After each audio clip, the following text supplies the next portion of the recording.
Hey guys, Kev here, and I have an unboxing to do for you. This is from Dave Warren over at Tuya Knives USA. This is a Apex pass-around knife. So this was just sent into the pass-around. Shout out to Blade Banter who runs the group. And I was the first one, so it came directly from Tuya, aka Dave Warren. I believe this is the Hive 3? No, it might be, I don't know what it is. We're going to find out. I think it's the Hive 3. Real quick, pocket dump. I have my Devo Knives Stout. Pre-order is April 9th at 1 p.m. Eastern. I have my CWF Micro Arcadian. I am loving the ever-loving shit out of this thing. The only feedback I'd have so far is the clip is a little bit, shallow. But, hey, it's kind of easy to pull out and get in a good grip, right? I also have the ProTech Knives Malibu in the show exclusive blue textured with the mother of pearl. You can see there, Blade Show Texas, number 88. And then I have my Vero Engineering Fulcrum here with my logo laser on the back. Shout out to Joseph Vero. And then I had my Wool Hank that came with my Gungnir from Renegade Provisions Co. Really cool Hank. Love that thing. Anything else? Oh, yeah, I have chapstick, and I have my little pill container here. So, there we go. Pocket dump completed.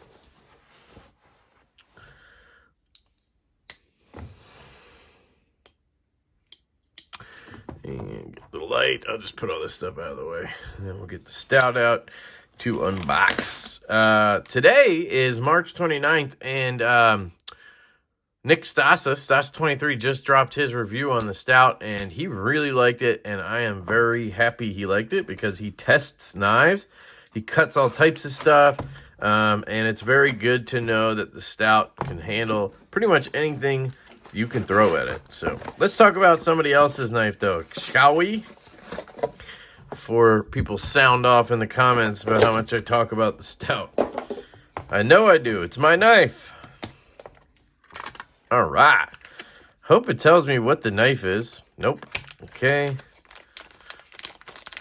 It does bug me a little bit when the packaging doesn't just tell you what the knife is, I do love their boxes. It's weird that this doesn't have the Tuya logo on it. It's just a blank case. But this could be a prototype. I don't know. I think these have been around.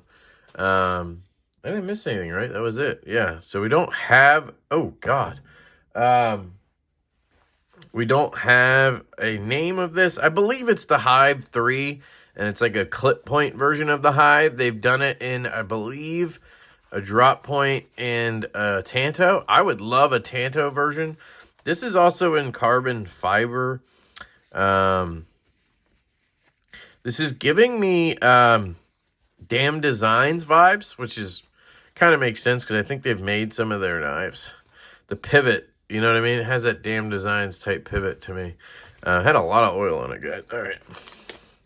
The Hive 3. I can tell you right away, I don't love the clip because it's kind of pokey right here, but that doesn't necessarily mean it's bad. It does seem really tight and you have like no ramp, but we'll see. I don't always love a curved clip because it kind of means that it's going to end up going like that in your pocket. These are all just initial things. I haven't actually, carried it yet. You have a little lanyard kind of thingy you can swoop under. Kind of interesting. It goes kind of low in there. Like, I don't know if you can see where. There you can. It's kind of deep in there. But I guess you would just shove it in. You do have that sort of Hive thing going on where they have this sort of hexagon, I think it is. Or is it a octagon, whatever a stop sign is. Idiot. And you can see how they had to cut into the carbon fiber to do that. It looks cool. In some lights, it kind of looks a little bit like they machined it. They didn't machine it all the way, but I think that's probably just an illusion. I do like that they did that. I like that they have a carbon fiber show side, and then they went with a black sort of PVD lock side, which does make it look uniform. I really don't like when knives have two sides to them. You know what I mean? Where one side's different. But this kind of works because they match, you know what I mean? Very well. If this was just plain tie, I think it would bug me. But Then you have a screw down here that has, so you have no hardware showing or no screws showing on the show side, which is cool. Clip is not reversible. And let's see, we are dead centered, which is awesome. And we have a flipper. Let's see. Tuya is usually pretty good with their action, so I have high expectations. Yep. Fantastic detent on that guy right there. Whew. Oh my God. Okay, hang on. Hold the phone. All right, we got some shakage going on. You can see the bearings down there. Not a big fan of how that works. It's just like the pivot is sitting super low into the handle. I don't know if that makes sense to you. Like here on the Stout, it is kind of similar, I guess. It's down there, but the way the blade is up here, it kind of just looks normal to me, where this just looks like they put it super low, like the pivot, if that makes sense. I know that's dumb, but it's because the flipper tab's up here, probably. Man, dude, that detent is absolute money, and there's something about this knife that I am super excited about, guys, and it is this hollow grind. This is a hollow grind. You also have, ooh, it almost looks like a crown spine, but it's some kind of like swedging going on up here. I don't know if you can see that, but this is a hollow, guys, and it is nice. It is an interesting hollow. Look at that. See if I can show you. I'll take a pencil here, and I'll show you how good this hollow grind is. Can you see that? You see that gap? It's so hard for you to see it, isn't it? Man, I can feel it, though, like no other. You can kind of see it there. Is it better if I use something else? You can't see it, right? What if I grab my flashlight? Let's try this. Where's that flashlight?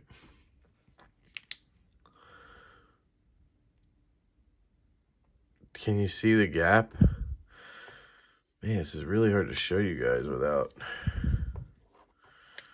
trying to like do it and hold a flashlight is really hard.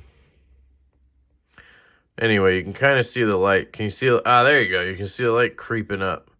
See that? That's the hollow grind. Okay, that was good. That was good, Kev. Good job. All right. So very, very nice hollow grind, guys. And it almost starts at the spine. This is almost a full hollow grind. I mean, I would almost go as far to call it a full hollow grind because it basically starts at the spine, and that is my favorite. I've only ever seen it on a Trevor Burger, so this is impressive. Guys, this feels amazing. It really does. It says, oh, it says BMD. Is that Bade Modern Designs? Is this a Bade Modern Designs? No. I thought the Hive has been around. Maybe I'm mixing things up, but there you go. Bade Modern Design. Maybe he designed the Hive. I don't know. That's really cool. Okay. But we know that Kubi made the Stunner, so I don't know. The action is great on deployment, guys. Ergos is pretty good. Pretty comfortable in hand. You do kind of have a choil thing going on here, obviously at your own risk, but you could do this. Don't love the overall aesthetic, just not me, guys. I do not like clip points. I guess this is more of a straight back, but just not a fan of an upswept blade tip kind of thing going on. Obviously, as you can tell, I'm more of a sheep's foot warny type guy. It's just my style these days. It's what I use when I cut, you know. But this is comfortable. The choils are in good places. For my hand, it fits really well. And then you have this jimping here, which is basically useless because I'm up here. You know what I mean? Right-handed, same thing. Does feel good. I will say I do feel that clip a little bit there. The closing action. Now, my thumb hurts really bad. I have a cut right here that's just not healing because it's so hard to not use that part of your thumb. But so lock bar tension feels strong to me, but I can't tell if it's just my thumb hurts right now. So I'm trying to be careful, but it does feel pretty stiff. And that's probably because they have a good detent on it. You know what I mean? That's kind of what you get. Now, closing action, you know, there's a little bit of play side to side. Actually, it's a decent amount. You can get it to drop, but again, that lock bar is stiff, guys. Pretty stiff. And then it'll drop. It's going to be a pretty light blade because it has that really nice hollow grind. So you got trade-offs here. It's a little gritty. I do probably bet the more someone played with this is brand new, I believe. Yeah, you saw the oil. I mean, it's all over it. The more somebody played with this, I think the better it would get. And you're probably going to end up with a much smoother... There you go. It's already getting better. But I am shaking a good bit. And it's a very light blade. So it does want to kick back like that. I don't know if there's a detent ball ramp. I don't see one. Let's see where the brake is. So right here is where the detent brake is. Boop. You're right past it. And then you're going down. Yeah. So... brand new knife, so I'm pretty sure if you just kind of cleaned it, and, you know, this one might just have way too much oil in it from factory, but that's how they tend to like to send them. You can see it's a little bit dirty in there. See that in the pivot. Looks like 5mm 1/16 bearings if you wanted to try skiffs in here. Can't guarantee that, but that's what it looks like. Overall... It's looking pretty good. It's numbered 47 of 145 right there. They always have an odd number of knives, to be honest. It's very strange. 220, 145. Like, I wonder why they don't do rounded numbers, but whatever. Let's try this clip real quick.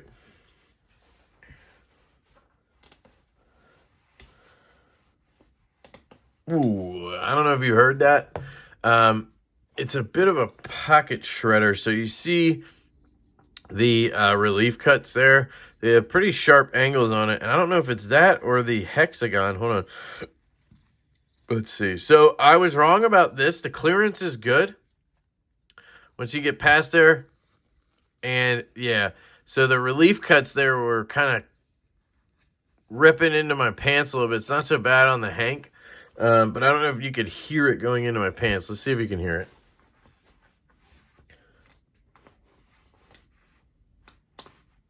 You hear that? That's it kind of shredding my pants a little bit right here.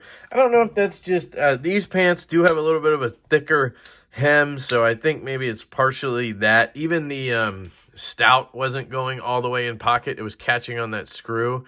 So I think it's just maybe thicker pants. I think they'd be okay. But it does kind of remind me of the Pena X Series Mula, where those relief cuts were just really annoying going in and out of your pocket. And it was actually the reason I sold that knife. So I like the weight. It's very good with the carbon fiber. And again, the action is really good. It's going to end up being great, I think, as it breaks in. Again, you do have pretty stiff lock bar pressure. Not stiff, but stout lock bar pressure. And yeah, I think it's a cool knife. I really like it. And I just am not into this aesthetic, if that makes sense, right? It kind of gives me vibes of the Olamic Wayfarer, I think. Not quite as aggressive as that with the handle grip shape, but it reminds me of that one. But it's definitely a unique knife, a cool knife. I am very curious to see if it is Bade Modern Designs, but that looks like their logo. So, yeah, that's the Tuya Hive 3, I believe. Don't hold me to that because I honestly am not positive. I will look it up, and it will be in the title of the video or in the description. And I'll be positive I'll have a link to Tuya, of course, so you can check this knife out yourself. Big shout out to Dave Warren for sending this in to the Apex group, and Blade Banter for hosting that. This hollow grind, guys. I would possibly buy this knife. Like, if I didn't have it in for review right now, if I had known about this hollow grind, I would have bought it just for that. This is an epic hollow grind. Like, no joke. This feels as aggressive as like the Gungnir or the Avant or even maybe the Evo 2.0. It is a ridiculous hollow grind. So that makes the blade very light, and it's going to make, you know, less drop shut. But it's definitely a smooth knife, shaker, but it's very smooth. Great detent. Yeah, I dig it, man. I dig it. If it wasn't for the overall aesthetic, if this was the Tanto, I'd probably get one myself. So for whatever that's worth. I don't know if I'm going to do a full review on this or just let it be as is. This will be an unboxing and overview. You guys know me. I'll never label something a full review unless I have that experience with it to call it that. But sometimes I just don't review everything. I kind of feel like I've gotten everything out of this. I'm going to get out of it. It's not something I really think I would carry long term just because of the blade shape and that clip being a little bit aggressive. For me, personally, that is usually just a me thing. Lots of people love the Moolah. So yeah, that's it, guys. Thank you. I love you all. I hope you have an absolutely fantastic day, and I will catch you later.